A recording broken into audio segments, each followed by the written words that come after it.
Good morning students. Today we will cover exercise 6.2. Question number 1 है in figure 6.28. 6.28 figure given है. There are two lines AB and CD and there is a transversal line.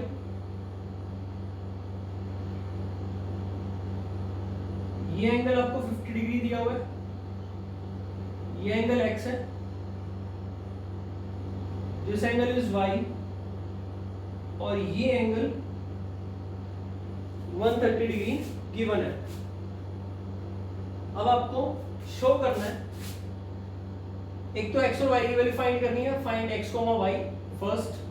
Second आपको show करना है AB parallel to CD, ये आपको prove करना है AB is parallel to CD. तो करते हैं इसको. सबसे पहले सॉल्यूशन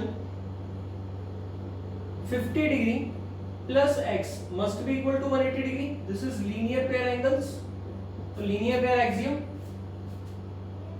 इस पॉइंट पर नाम लिख लो आप O, इस पॉइंट का नाम Q. तो O पॉइंट से OA is a ray and this is a line transversal. तो 50 plus x must be equal to 180. तो यहां से x एंगल कितना आ गया हमारा 130 डिग्री. 50 माइनस किया तो x 130 आ गया. और similarly y angle must be equal to 130 degree. Reason क्या है इसका? This is because of vertical opposite angles. Vertical opposite angles क्या होते हैं? इक्वल होते हैं. तो y and 130 they are equal, they are vertical opposite angles. अब दूसरा पार्ट, फर्स्ट हो गया x और y फाइंड के लिए. दूसरा AB पैरेलल टू CD दिखाना है. AB को CD के पैरेलल दिखाने के लिए आपको यहां से सेकंड पार्ट बता रहा हूं मैं. Second part, since x angle equals to y angle, both are 130 degree, so therefore you can say by converse of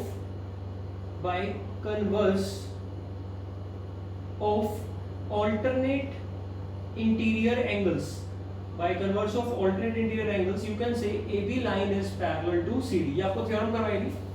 अगर दो लाइन है और उसके बीच में एक ट्रांसवर्सल लाइन है और transversal line alternate interior angles equal बना रही है, तो जो दो लाइंस होंगी वो क्या होंगी? Parallel. This is called converse of alternate interior angles. चलिए आगे करते हैं. Question number 2, exercise 6.2. इस क्वेश्चन में AB लाइन CD के पैरेलल है, CD लाइन EF के पैरेलल है और Y रेशो Z दिया हुआ है 3:7 और फाइंड करना है एंगल x. तो डायग्राम है इसका, तीन लाइनें दी हुई हैं AB, CD and EF. AB, CD, EF और एक ट्रांसवर्सल लाइन है. x एंगल बनाया हुआ है यहाँ, ये एंगल y है और ये एंगल आपका z एंगल है. तो देखो बहुत इजी क्वेश्चन है. लाइंस पैरेलल है, AB लाइन पैरेलल है CD के और CD लाइन EF के पैरेलल है. ये दोनों लाइन पैरेलल है और ये दोनों लाइन पैरेलल है. सॉल्यूशन या प्रूफ, सॉल्यूशन लिखेंगे, हमें फाइंड करना है.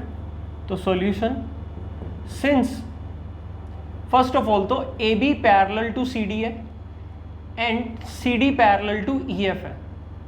Therefore you can say AB must be parallel to EF also. Why? Lines which are parallel to the same line are parallel to each other. ये theorem थी ना. तो AB CD के parallel है, CD EF के parallel, तो AB EF के parallel हो जाएगी. अगर AB EF के पैरेलल है तो आप कह सकते हो X angle and Z angle are equal. They are called alternate interior angles and alternate interior angles क्या होते हैं? इक्वल. AB EF के पैरेलल है तो ये लाइन ट्रांसवर्सल, तो X एंगल और Z angle they are called alternate interior and they will be equal. हमें निकालना था x. अगर z एंगल मिल गया तो x मिल जाएगा. अब देखो x और y एंगल, नाउ AB किसके पैरेलल है? CD के. अगर AB CD के पैरेलल है तो x प्लस y एंगल का सम 180 डिग्री होगा. रीजन क्या है इसका? Co interior angles are supplementary. Co interior angles are supplementary. X और वाई दोनों एंगल इंटीरियर में है और one side same side of the transversal है, तो ए बी सी डी के पैरेलल है। तो अगर दो पैरेलल लाइन होती हैं तो को इंटीरियर एंगल का सम 180 डिग्री होता है। ये भी थ्योरम थी, हमने प्रूव कर रखा है इसको। तो x plus why this angle must B 180 degree. और अब हमें रेशो y और z की दे रखी है।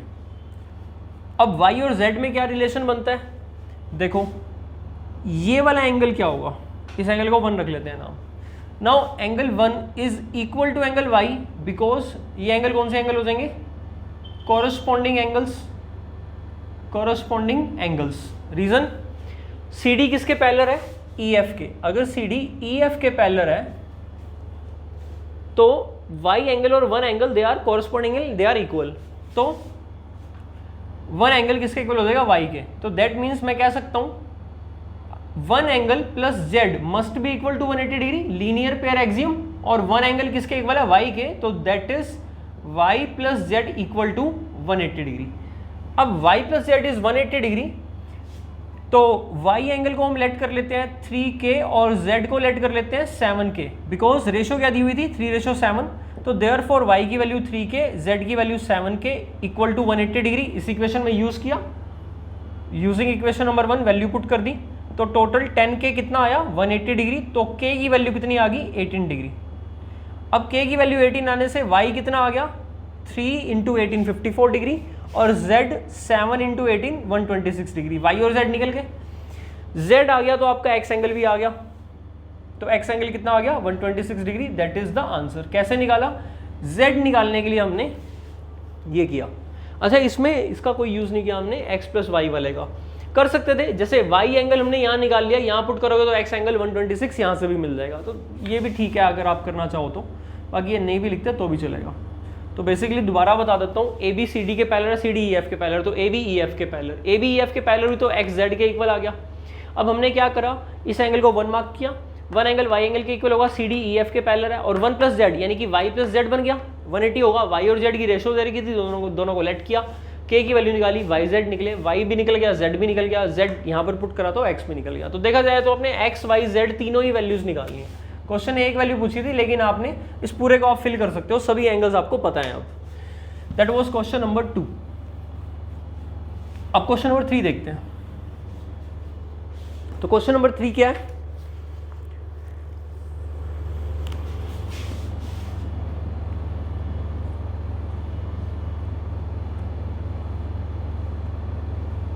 ये दे रखा डायग्राम।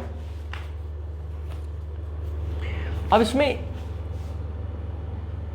ए बी लाइन है, सी डी लाइन है, और एफ ई इनके बीच में एक लाइन है, जी पॉइंट दिया हुआ है। ये एंगल 90 डिग्री गिवन है।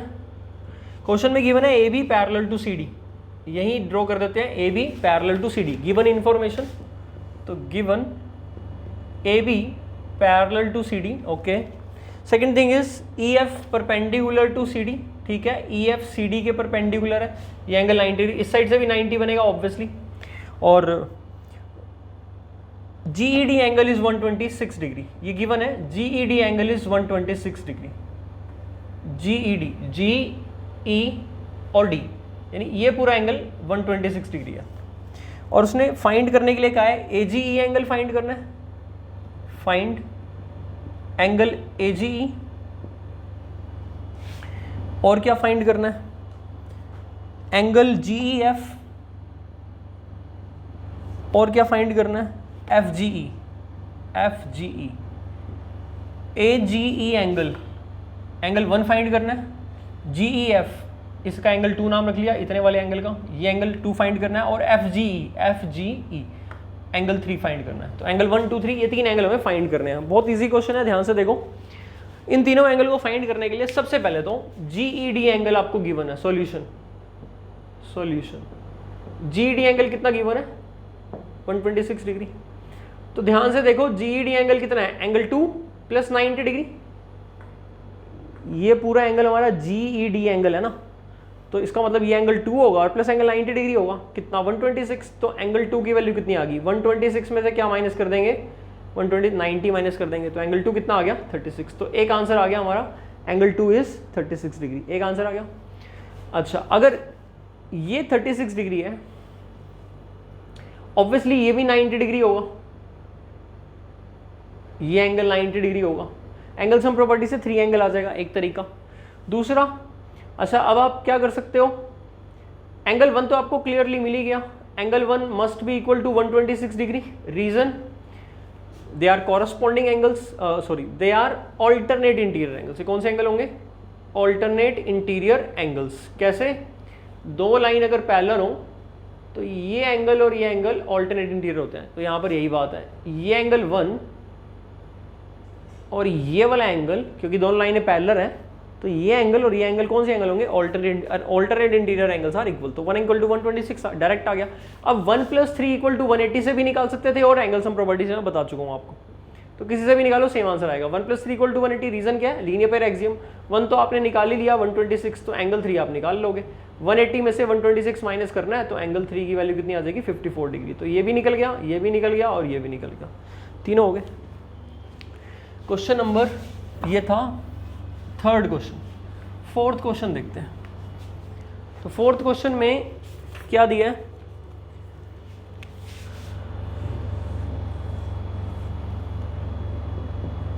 P Q R S T ये दिया हुआ है।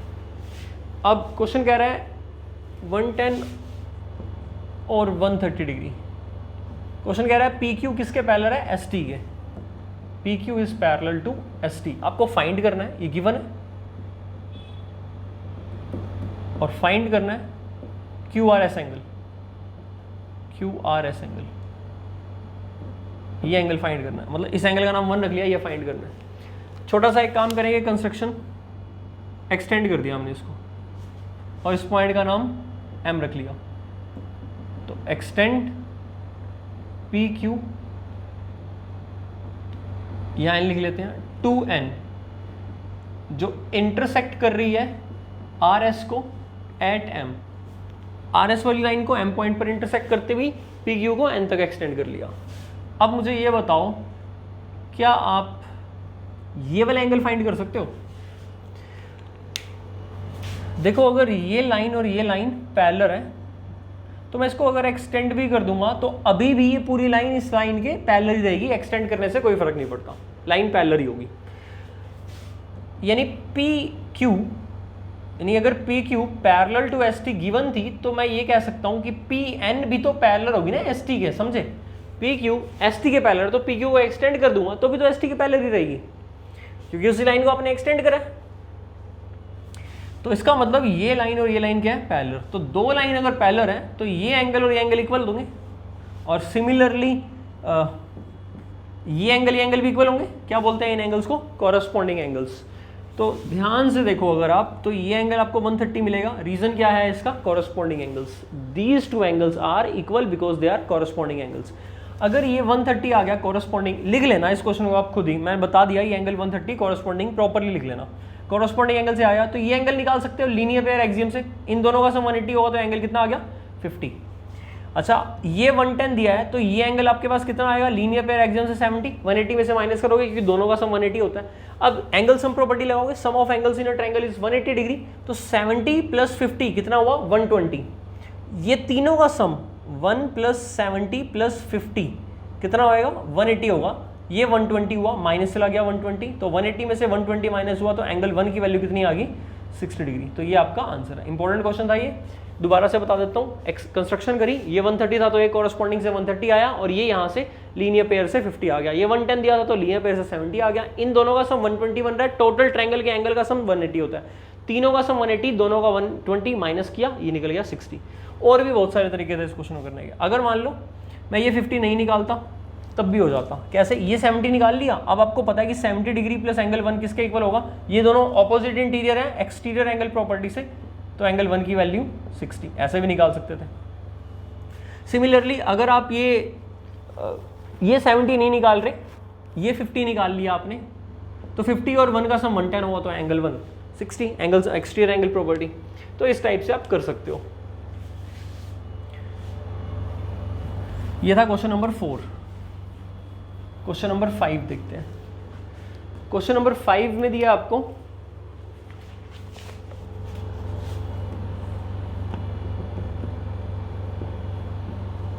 अगेन दो लाइंस हैं,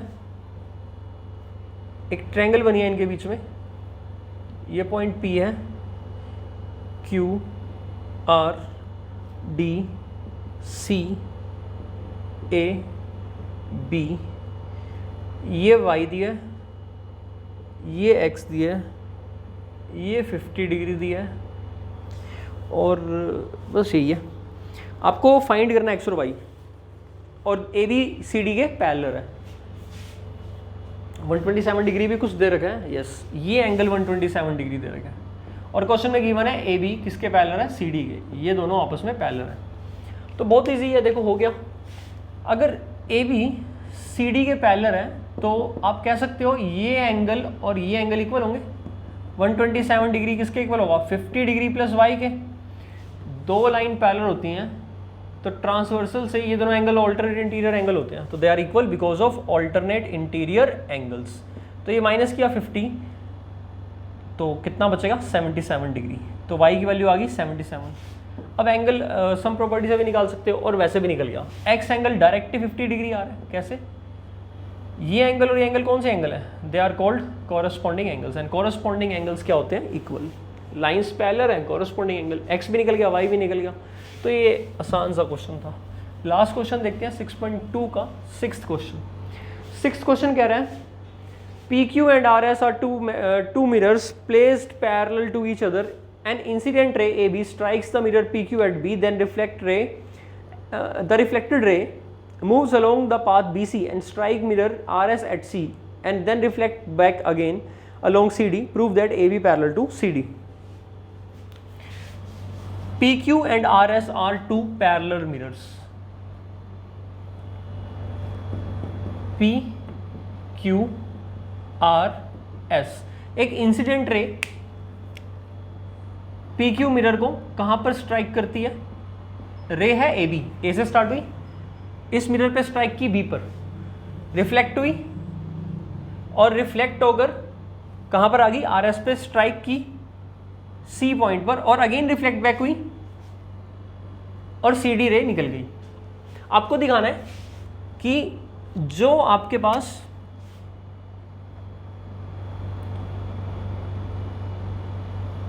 इसको मैं ब्लू से बना दूं समझाने के लिए, तो आपको दिखाना है कि ये जो AB है वो किसके पैरेलल है, CD के पैरेलल, ये आपको प्रूव करना है। और गिवन क्या है, गिवन है आपको कि जो PQ है वो किसके पैरेलल है, RS के, ये गिवन है। तो गिवन है PQ parallel to RS, to prove करना है AB पैरेलल टू CD। देखो प्रूव करने के लिए, दो लाइन को पैरेलल प्रूव करने के लिए या तो उनके कॉरस्पॉन्डिंग एंगल इक्वल दिखा दो, या ऑल्टरनेट इंटीरियर एंगल इक्वल दिखा दो, या को इंटीरियर एंगल का सम 180 डिग्री दिखा दो, कोई भी आप यूज करके दिखा सकते हो। तो सबसे पहले हम एक काम करेंगे, B पॉइंट से एक परपेंडिकुलर ड्रॉ कर लिया, ये नॉर्मल ऑफ द मिरर है, angle of reflection is equal to angle of incidence equal to angle of reflection, science में पढ़ते हो I equal to R angle, वही चीज यहाँ यूज करेंगे। ये भी नॉर्मल ऑफ द मिरर है, मतलब perpendicular to the mirror, both mirror के परपेंडिकुलर। दो लाइन पैरेलल है ना, अगर एक एंगल 90 डिग्री होगा तो दूसरा भी ऑटोमेटिकली 90 होगा, क्योंकि लाइन पैरेलल है तो ये दोनों को इंटीरियर बनेंगे। एक 90 है तो दूसरा x है, दोनों का सम 180 है तो दूसरा भी 90 होगा। तो अगर एक तरफ से परपेंडिकुलर तो दूसरी तरफ से भी परपेंडिकुलर ही होगा, since the lines are parallel. तो डेफिनेटली ये एंगल 90 डिग्री है तो ये एंगल भी कितना ही होगा, 90 डिग्री होगा। चलो ये हमने क्या ड्रॉ करा, इस पॉइंट का नाम रख लेते हैं M, इस पॉइंट का नाम ड्रॉ N। तो हमने क्या ड्रॉ करा, BM पर परपेंडिकुलर किसके ड्रॉ करा, RS के, और CN परपेंडिकुलर किसके ड्रॉ करा, PQ के, और PQ और RS पैरेलल थे तो मैं कह सकता हूँ कि BM और CN पैरेलल होंगे, कह सकता हूँ ना, BM और CN पैरेलल होंगे। ऐसे भी कह सकते हो ना, ये 90 डिग्री है, यहाँ से भी ये 90 डिग्री है, तो बस ये दोनों 90 180 हो गया, को इंटीरियर का सम 180 हो गया, तो ये दोनों लाइनें क्या हो जाएंगी, पैरेलल। तो ये समझ में आया, दोनों लाइनें पैरेलल होगी। अब अगर ये दोनों लाइनें पैरेलल हो गई तो आपने ये डायग्राम देखना, जितना मैं आपको अब कह रहा हूँ देखने के लिए, यही देखना बस। देखो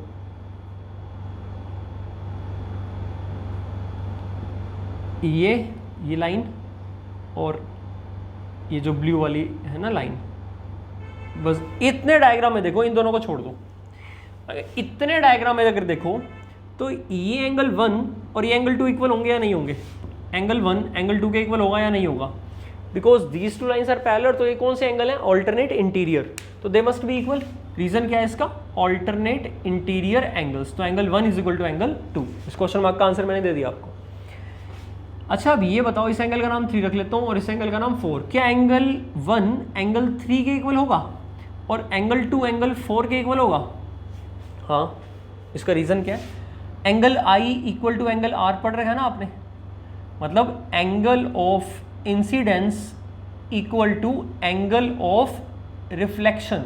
अगर कोई रे नॉर्मल मिरर पर स्ट्राइक करती है और फिर रिफ्लेक्ट होकर वो रे निकल जाती है, तो जो नॉर्मल का, जो मिरर का नॉर्मल होता है, उस मिरर के नॉर्मल के साथ एंगल ऑफ इंसिडेंस यानी इंसिडेंट रे जो एंगल बनाती है, वही एंगल रिफ्लेक्टेड रे भी बनाती है। ठीक, तो angle of incidence equal to angle of reflection science का रूल है, आपने पढ़ रखा होगा लाइट वाले चैप्टर में। चलिए आगे देखते हैं। हमारे पास 3 इक्वेशंस आ गई, 1 2 के इक्वल है, 1 3 के इक्वल है, 2 4 के इक्वल है। अब 1 3 के इक्वल है, मुझे क्या ध्यान है? 1 इक्वल टू 2, क्या 3 इक्वल टू 4 हो रहा है? ध्यान से देखना, इन दोनों के अंदर 1 3 के इक्वल है और 2 4 के इक्वल है और 1 2 के इक्वल है।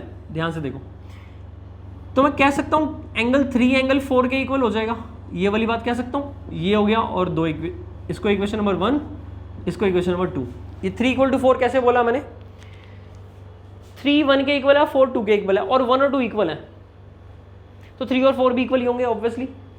3 और 4 किसके इक्वल है? 3 1 के इक्वल है और 4 2 के इक्वल है, तो 3 और 4 जिसके इक्वल है वो खुद इक्वल है, तो 3 और 4 भी इक्वल ही होंगे।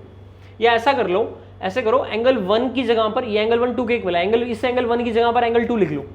जैसे ही आपने ये एंगल 1 एंगल 2 के इक्वल था तो इसे यहाँ 2 लिख लिया। अब 3 एंगल भी 2 के इक्वल है, 4 भी 2 के इक्वल है, things which are equal to the same thing are equal to each other, तो 3 और 4 भी क्या होंगे? इक्वल। जैसे मर्जी समझ लो, 3 और 4 इक्वल है, 1 और 2 इक्वल है। इक्वेशन 1 और 2 को ऐड करो, ऐड इक्वेशन 1 एंड 2। जैसे ही आपने इनको ऐड करा तो क्या बना? एंगल 1 प्लस एंगल 3 आ गया लेफ्ट साइड, और राइट साइड क्या आ गया? Angle 2 plus angle 4। Equals are added to equal remains equal, या wholes are equal, Euclid axiom. तो 1 प्लस 3 का सम 2 प्लस 4 के इक्वल होगा। 1 प्लस 3 एंगल, ध्यान से देखो क्या एंगल बन रहा है, ये पूरा एंगल बन रहा है, यानी कि आप ऐसा कह सकते हो ABC एंगल बन रहा है, ABC। और 2 प्लस 4 एंगल, ये पूरा एंगल बन रहा है, दैट इज क्या कह सकते हो? BCD।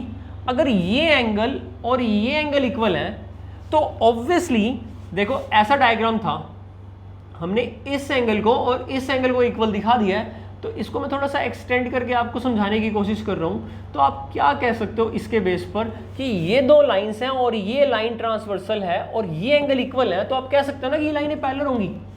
Reason converse of alternate interior angles, because the alternate interior angles are equal. तो आप कह सकते हो therefore by converse of alternate interior angles lines are parallel. कौन सी lines? AB parallel to CD and that is hence proof. ये था question number 6। तो मेन इसका यही था, रीजन मैंने आपको वहां बताई दिया। चलिए एक्सरसाइज 6.2 हमारी यहाँ पर कंप्लीट, एग्जाम्पल आप कर लेंगे। अब नेक्स्ट में हम क्या करेंगे? 6.3 एक्सरसाइज करेंगे।